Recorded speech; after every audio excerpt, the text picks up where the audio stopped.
Hey, what's up everybody? This is Justin Morosini with the Songbirds Music, Art, and Dance Center channel, and today I just have one question for you. Do you know what this is? Chances are you've probably used a microphone in your lifetime, and if you haven't, first of all, that's amazing, and second of all, I'm sure you will at some point. Also, I'm sure you have lots of family or friends who've used these, and probably incorrectly. So today on the channel, I'm going to give you the proper way to hold, handle, and treat a microphone.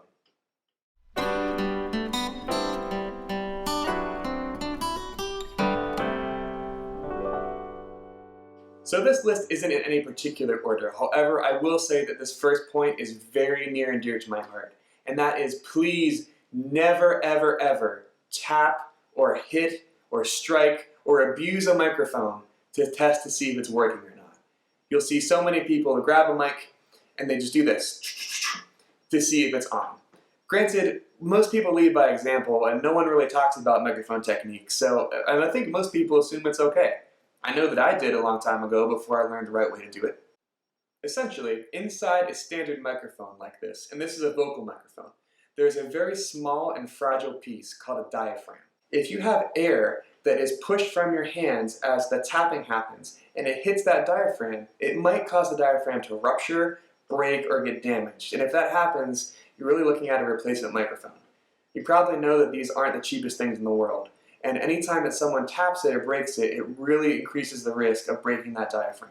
The best way to check if a microphone is on or working is simply to snap next to it like this, because that's a very loud sound. It'll get picked up immediately. Or you could do the traditional test 1, 2, 3, 4, or all kinds of silly rhymes or limericks to make sure it's working or not. Have fun, but please don't hit it. My next tip is simply to use one of these. This is a microphone pop filter. They come in all different sizes and varieties, and this one's kind of nice. It just has a snaky arm. It clips onto a microphone stand here. And essentially, this is a windscreen that blocks or prevents some of your sound from hitting the microphone like this. I'll place the microphone here, the air would come through the windscreen, and the air would be dispersed as to not enter and hit that diaphragm with too much force. Granted, if you're using the microphone correctly, that won't harm the microphone at all. But it will prevent plosive consonants from causing too much annoyance.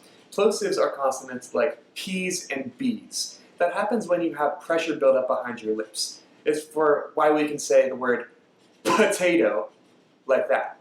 Or maybe the word boils, or potato boils, which sounds totally gross. Anyway, those are plosives, and you probably have heard people use microphones where they say words with P's and B's and they pop very loudly and it's very annoying. Microphone filters like this will help prevent that problem from happening. You also can get filters that just simply hug the top of the microphone, kind of like a jacket, and then do the same exact thing. This is better for on-stage performances or things that aren't in the recording studio. Number 3 is a big one, and for some reason it's very controversial. This is, do not ever, under any circumstance, cup the microphone. I know it looks cool, and I know, especially with rock and metal and hip-hop and other music genres, it makes you look cooler, but I promise it doesn't make you sound cooler. It makes you sound muddy and dark and unclear and garbled. If I hold a microphone like this, where I'm cupping it, or if I'm singing out like this, all of the grate almost is covered. There's only a tiny part where the air can get through, and that is not allowing the microphone to perform at its peak potential. You can get your hands on any manual from any of these microphone companies, and they all say that the entire grate must be exposed to air, including the bottom, for the microphone to perform at its most high potential. It's what's going to make you sound the best. If you're in a recording studio, your sound engineer should know better. But if you get away with cupping the mic, your recording isn't going to sound very good. Never cup the mic if you really care about how you sound. I know it looks cool, and I know it's controversial, but don't cup the mic. I can't claim all the credit for this. I learned a lot of that information from Mr. Glenn Fricker, who has his own amazing YouTube channel. I highly recommend you check him out. I've linked him in the description as well. Please be advised, though, that he does use a lot of language and explicit content if you're watching with younger family members. Number 4, this is about the proximity effect. When you hold a microphone, especially one that's unidirectional like this, where we already talked, the air goes in the top, You should hold it about 3 inches away from your face, kind of like this. Not too close, not too far. That 3 inches is the perfect Goldilocks zone. The proximity effect happens where you break that rule. If you bring the microphone too close where it gets close to your lips, it accents the lower bass frequencies of your speaking voice or singing voice. Likewise, if you pull it too far away, it accents the treble or the high range frequencies. Granted, this can be exploited if you're in the studio or if you're performing on stage and you want to get a certain effect. For example, if you are a singer and you want your lower, warmer notes to sound a bit warmer or dark, you might bring the microphone closer to your lips to have that effect happen. Granted, it can be overdone and abused. The best situation is just to keep the microphone at 3 inches. Okay, this next one hurts my heart a little bit, but I'm going to do this to demonstrate for you guys. Never ever hold a microphone like this, by its cable. This is exceptionally bad, and essentially what you're doing is you're putting a lot of faith in a very, very small metal piece to hold your microphone from instant destruction. If you're using a microphone on a mic stand, be sure that you wrap the cable around the stand several times. That way, if the worst happens and the microphone gets knocked out, it won't fall to the floor right away because the cable will catch on the stand and stop it. It's not the best situation, but it might save your mic. Also, if you hold the microphone by its cable, you're putting a lot of the internal mechanism of the cable in jeopardy. If you twist your cable too much, or if you put pressure on it, or hang light from it, the inside elements will break. The worst case scenario is that it won't work at all and you have to replace your cable. And I guess the better case scenario is that it still works, but it just has terrible noise and hissing and interference in it because one of the wires is about to go bad. That's not good, and even though cables aren't as expensive as microphones, they definitely add up. This next one is a little bit abstract. This is just know where your speakers are. Let's pretend that this pop filter is a speaker, and we're going to imagine that this is the front of the speaker. On this side, there's a plane, and I'm talking about math planes, not airplanes. Anyway, this plane extends in all directions on the front of the speaker. It's like an invisible force field. With a microphone, you should be standing at all times behind the invisible force field. If you take that microphone in front of the force field and break that plane, crazy things can happen. That's where feedback loops start. That's that crazy hissing and squealing and really high-pitched noise that makes everyone's ears hurt. Try to be aware of where the speakers are facing.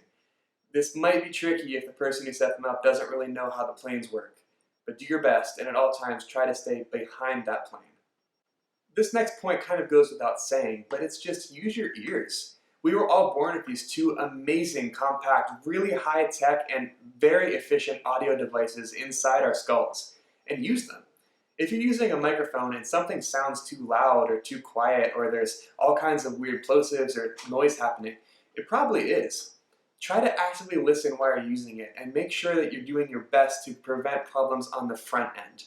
You might have a sound technician or someone who's running the soundboard, but they might be busy fixing other problems or putting out fires, or they might just not know what they're doing. You can't rely on other people to fix your problems for you.